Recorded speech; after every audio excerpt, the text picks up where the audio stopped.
Trina and Heather know what it means to be unstoppable. From humble beginnings, they followed these core principles to unimaginable success. The problem at hand? Medical scrubs. They're baggy and they fit horribly. They even advertise your size in big, bold letters for all the world to see. The duo didn't wait for the silver platter. They didn't wait for venture capital or a perfect game plan or feasibility studies. Their new business, a company called Figs, was born. Figs scrubs were a total departure from the norm. Trina and Heather, they kept on keeping on. The result? Less than 6 years after selling prototypes from the trunk of their car, Trina and Heather led the company through an IPO on the New York Stock Exchange. And at the end of opening day, the company was valued at $6.8 billion.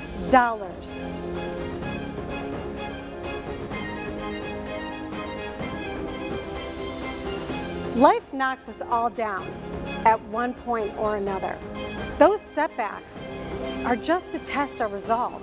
But now, you have a choice. Will you let those challenges define you?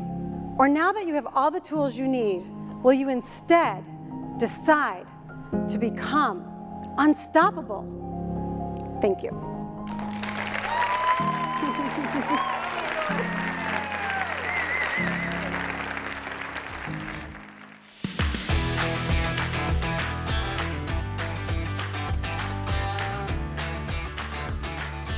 Hey everybody, welcome back to The Hunt. I'm your host Trish, and so excited for this next guest to introduce you to. His name is Wes Horbatuck. He is the founder and CEO of Driftline. It is a new wetsuit for board shorts, right? So we're going to dive into all kinds of stuff with Wes. He is here in studio with us in Southern California. So welcome to the show. Thanks for having me. Yes, I'm so excited. We've had to reschedule a couple of times, so thanks for your flexibility. No problem. Just a sign of the times. Anything for you. Thank you. Well, I am so excited about this for a couple of reasons. We actually met about a year ago, and we were we just happened to, it was nothing planned, right? And we started talking about your business, and now you're here. You've got these are not prototypes, people. These are actually ready to be sold, and you've actually sold out, right? I know, yeah. On a couple of things, anyway. Yeah. Okay, so let's start. I mean, okay, so just tell the audience, Driftline. Driftline. So we make what's called drifties. So our company's Driftline, our product is called drifties, and we have patent pending, very close to be fully patented, wetsuit-lined board shorts. Okay. So they look like a normal pair of board shorts, Yep. but the funny thing is they have a wetsuit liner fully stitched in 360 degrees.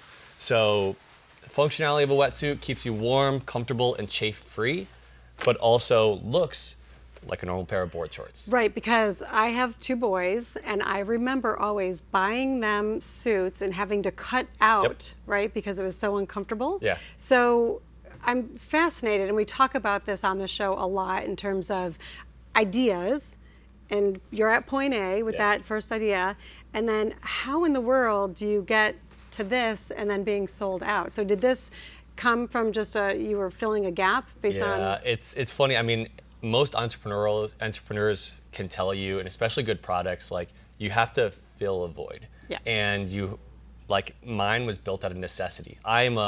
You can't really tell because I'm surfer? sitting. I'm a surfer, but I'm tall and lanky, and I hate putting on wetsuits. Okay. It's just really uncomfortable.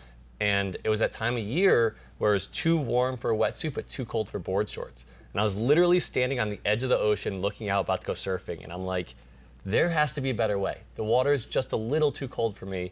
And so literally light bulb moment, went home, cut up a pair of an old wetsuit, stitched it into some board shorts, and the idea was made. Really? Yeah. I mean, literally went home? Yeah, it was stitching. it was a little bit, a couple weeks there, Yeah, but yeah, then was the process of, okay, now I have this idea. I come from finance accounting world. Okay. What do I do now? Like, I have no experience in fashion, clothing, etc. So Right. I mean, just walk us through this, because obviously, and if we watch the news, I mean, we hear every day like supply chain issues. Yeah. Just the times that we're in right now are just so adverse in so many Yeah. ways. But the other thing we like to talk about on this show are just inspired and encouraging stories. And again, you are a model of that. Just everything that we've been going through between COVID, the war, Yeah. inflation, you just didn't let any of that stand in your way. No. And you just started just one foot in front of the other. Like, walk us through how to do that. How does that happen? Yeah, so we started this idea a couple of years ago. It was like actually pre-COVID. Okay. Takes a little bit to get everything moving. And what we did is I worked with a actual technical designer to help me out. Okay. And we went through 15 manufacturers. And do you just go on Fiverr and find that person? No, like, I how actually, does that work? like you start building a network, Yeah, right? yeah. And friend of friend of friend, Yep. and all of a sudden, like the networking I've done over the years after business school, like absolutely paid And all of a off. sudden, people start appearing. Yeah, and you just put yourself out there, people will, in a positive way, people will respond. Yeah. So I finally found someone who could help me out, local San Diego, and he was able to work with us, already had a whole experience and a whole career in technical design. So he gave me, a little bit of expertise, commissioned him a little bit, and then we went through 15 manufacturers before one said yes. So just like total grinding. Now, are you hands-on in that process? Oh, Are yeah. you visiting the manufacturers, checking out their well, quality, their reliability? So we couldn't actually travel at that point. Oh. It was actually pre-COVID, but I work a full-time other job, so that was kind of hindering that a little bit. But the one, This is what's called the hustle, people. yeah, the grind, Yeah. it's very real. Exactly. But one actual manufacturer was in LA for a fashion event, and they were like, "Can you get to LA in an hour?" I was like, "I'm gonna try," and met him in a hotel lobby and pitched him the idea, and he's like, "I'm in." Wes, oh my God. Yep. All right, just so cool. Yeah. All right, so what happened after that? Okay, so then we went through the process of manufacturing. And most people, if you don't know, if you're a shopper, you're like, oh, it's just on the shelves. But it takes like 6 to 8 months of lead time for even it to leave a manufacturer to get on the shelf. And before that, like, I'm planning a year ahead of time. Like, I'm already right now planning like summer next year's stuff. So it's crazy. So we had about a year and a half of planning everything. We launched in 2019 after having a year and a half of like product enhancements, testing out 9 different samples.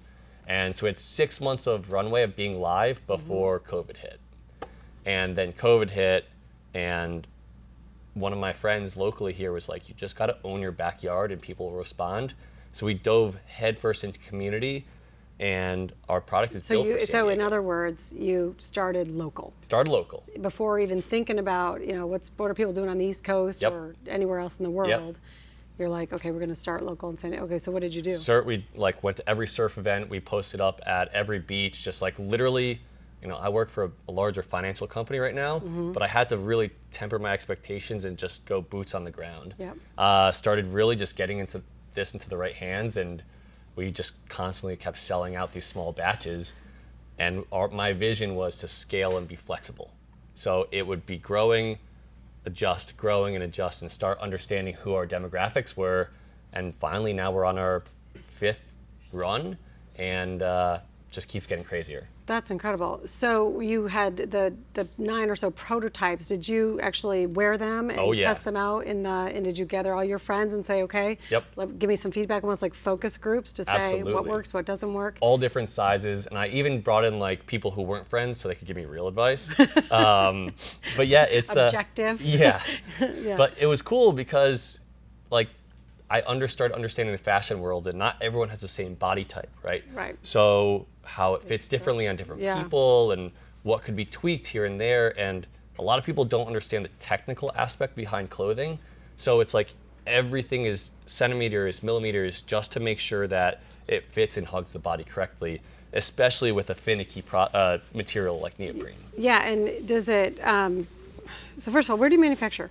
Right now, Vietnam and Taiwan. Okay. And that was another important thing for me, was all above ground, Yeah. all like green manufacturing. I was going to ask you, like in your process of decision making, where you're like, okay, it's got to make sure it's got to be above board. You got to make sure the manufacturers are I've read so many bad case studies. Yeah, exactly. So I wanted to make Yeah. sure. So we're actually at like some pretty reputable factories. Yeah, because I imagine like getting the actual material, the functionality, the aesthetics, right? Everything about it, the sustainability or whatever, is, I mean, there's all these A lot of boxes to decisions, check, to make to say, okay, yeah, does that manufacturer check that box? Yeah. Now, will you have the opportunity to go and visit the manufacturing? We can't yet. They're still in like lockdown, Okay. but the goal is this upcoming year to do so. But they are incredibly valuable working with us. And this is the cool thing about fashion world is there's actually a hidden language, right?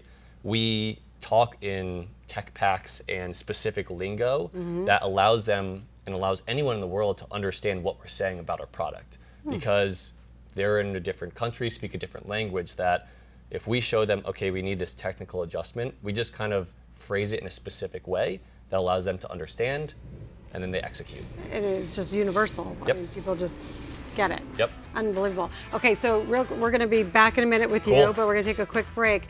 Where can people find these? You can find them on our website at driftline.co.co and anywhere else on social media. All right, fantastic. Okay, stay with us. We'll be back in a minute. I'm Trish. You're watching The Hunt.